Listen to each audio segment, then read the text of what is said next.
Over the years, there have been a lot of racing games, and if you came up to ask me what my favorite racing game was over those many years, I'd probably say something like Burnout 3, or Burnout Revenge, or Need for Speed Most Wanted, or Need for Speed Carbon, or something crazy like that.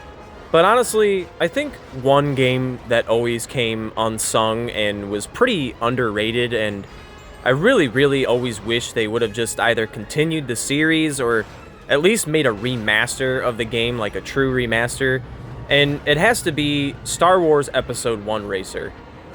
I've definitely uploaded clips and I've tried streaming the game on the channel here a couple times before, and I've definitely talked about the game maybe once or twice, but I've never really done a real, like, video about it, and today I just got the random idea. I was playing the game the other day, and I always remember that one race, the race called Abyss, and it's probably redundant. People have probably heard about it before. Maybe someone's already talked about it, but I kind of just wanted to break down why is that race so hard? Why is it almost near impossible on the N64?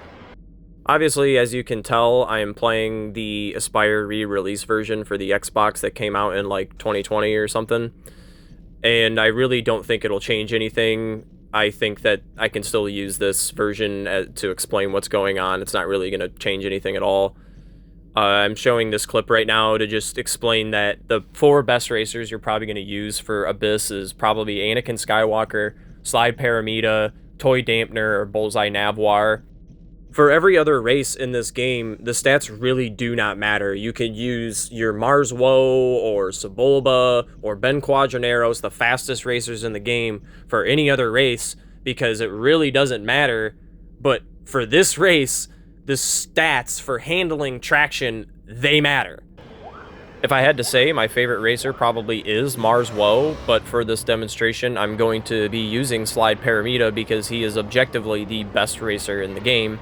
And I'm showing a couple races before I get into Abyss just to explain, like, what's really going on here. Obviously, as you can tell, this is just the second race of the game. It's the shortest race, but clearly, as you can tell, there's, like, no rubber banding happening here at all. Maybe a little bit with Team Toparaglis, but even then, I'm still lapping all of these racers by lap 2.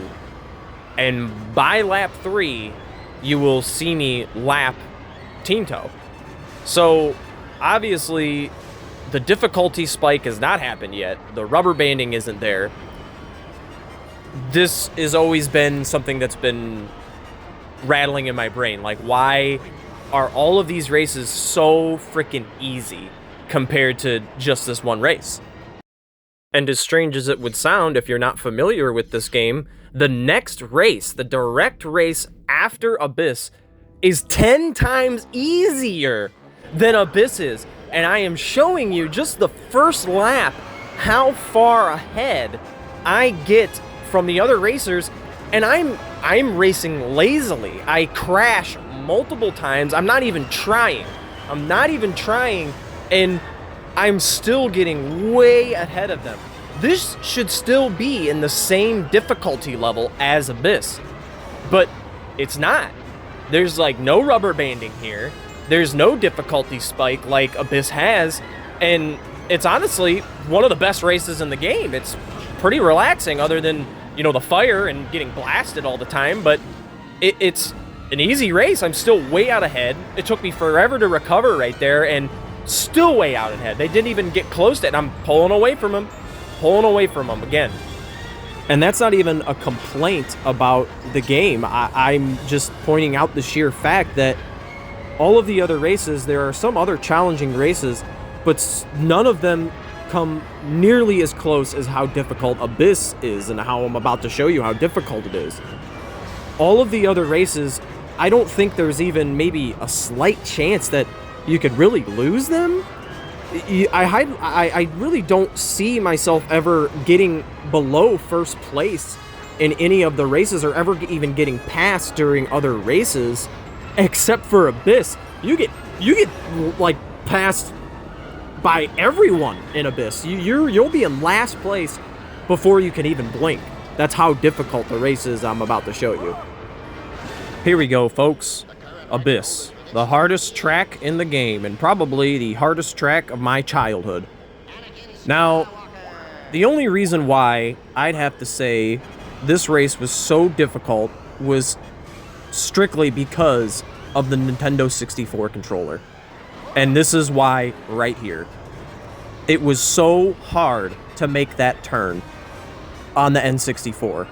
And I just kind of purposely did that for this race to show you how fast the rest of the racers just pass you up because they all go on the top and you miss that almost every time. And then here, right here, when I'm about to fly off of the course, right here, the clipping of the game, some of the bad mechanics of the game, good luck getting through that race with Mars Woe or any other fast character, because you just saw it right there. Slide Paramita can even hook that turn and just fly off the course. Good luck winning after all that bullcrap happens to you. And here at the end, you can watch me actually win the race, because I did record a run of me actually winning Abyss to show that it is possible. It's not as difficult as it seems once you get over some of the wonky mechanics and you kind of get used to the game. But I will say here at the end, I will use this time to explain a little bit of the limitations of the N64 that also made it a little more difficult for this race. You'll also see, if you're watching the race in the background, you'll see the rubber banding happening a few times. You'll see how Bozzy Baranta just flies ahead. Again, I've never really played the PC version or any other versions, but the Xbox, the new remastered, quote-unquote remastered version of the Xbox version, and the Nintendo 64 version when I was a kid. And the Xbox version's great. It's having two analog sticks, the Xbox controller's feel on it. It's a much better experience to play the game. There's not so much haziness, the draw distance. You can actually see, you can actually see what's going on. And that was one of the big limitations that the Nintendo 64, again, I don't know about the PC, the original PC version. It was really limited. The game, you were going so fast, like the programming of the game with how fast the pod racers could go, which was really remarkable for the time. Most kart racers and stuff, like Mario Kart and a lot of racers, even on the PS2, it sort of felt like your car wasn't going as fast as you really, thought you were. And this was one of those games that you were going really fast, like breakneck speeds. You could really tell, like, you were zooming through the course. And that was really where some of the N64, it really lacked in. The graphics, it just wasn't there. The N64 it was laggy with that. It was very hazy. This map specifically, almost every race on Orbabana, this like world track, there was multiple tracks that were on this world. These tracks were very hazy. It was very hard to see. The draw distance was poor. And honestly, in some cases, even on the second game, because they did release a Podracer Part 2 for the PS2, there were times where on both versions, the first and second game, the game just, because you were going so fast, the game couldn't keep up, and it wouldn't load the track correctly. And that was ultimately where some of the problems lie. I think I might actually do a video about a game called Jack X Combat Racer to even show that, because that game had limitations as well for the PS2, where the same thing would happen. The track would disappear in front of you because the limitations of the console, it actually couldn't load the track fast enough because of how fast you were going or whatever was happening in the game world. Well, I think that's just about it for this video. Honestly, had a lot of fun making this video. I didn't even write a script for this. I just kind of said everything off the top of my head for like 10 minutes at home. This was honestly one of the quicker videos I made. So, hope you guys enjoyed it. Like, comment, subscribe, whatever. Really appreciate the guys that have been around for a while. So, see ya.